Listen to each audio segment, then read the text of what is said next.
تیسری چیز جو بیان کی گئی ولا یتطیرون، یہ بدشگونی نہیں لیتے. یہ طیر سے بنا ہے، طیر یعنی پرندہ.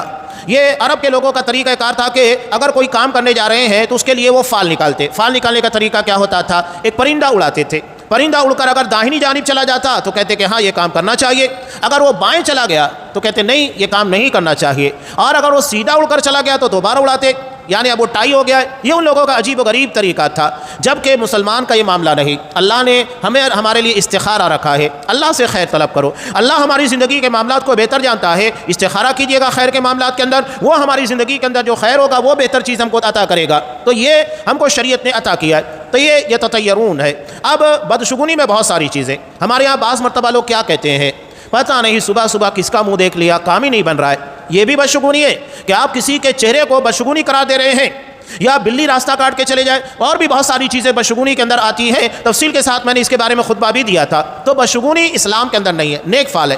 یعنی ہم اچھی چیز لے سکتے ہیں. جیسا کہ سہل بن عمرو یہ صلح حدیبیہ کے موقع کے پر آپ صلی اللہ علیہ وسلم سے بات کرنے کے لیے آیا، تو آپ صلی اللہ علیہ وسلم نے کہا کہ سہل اللہ امرا، اللہ نے ہمارے معاملے کو آسان کر دیا. یعنی اس سے نیک فعل لیا.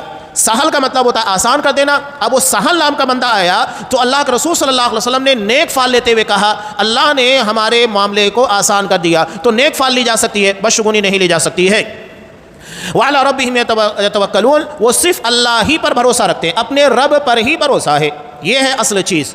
اب یہاں جب آپ صلی اللہ علیہ وسلم نے بیان کیا کہ 70,000 لوگ بغیر حساب و عذاب کے جنت میں داخل ہونے والے لوگوں کی یہ صفات ہے کہ نہ تو یہ رقیہ طلب کرتے ہیں، نہ داغتے ہیں، نہ بدشگونی لیتے، بلکہ صرف اپنے رب پر بھروسہ کرتے. حضرت عکاشہ بن محصن رضی اللہ تعالیٰ عنہ کھڑے ہوئے اللہ کے رسول صلی اللہ علیہ وسلم سے کہا کہ اللہ کے رسول دعا کیجیے اللہ مجھے ان لوگوں میں شامل کر دے. تو آپ صلی اللہ علیہ وسلم نے کہا انت منہم، عکاشہ تم انہی لوگوں میں ہو.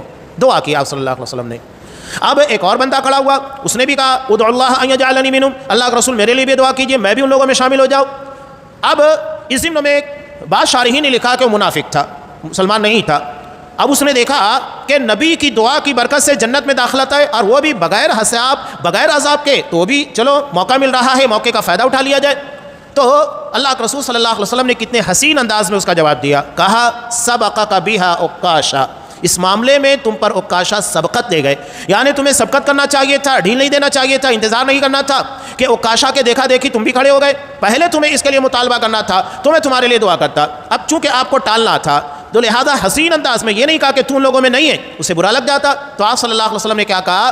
سبقت، یعنی جو حسین پہلو تھا اسے اختیار کیا کہ لوگوں کو نیکی کے معاملے میں سبقت کرنا چاہیے، یہ نہیں کہ پیچھے رہا جائے.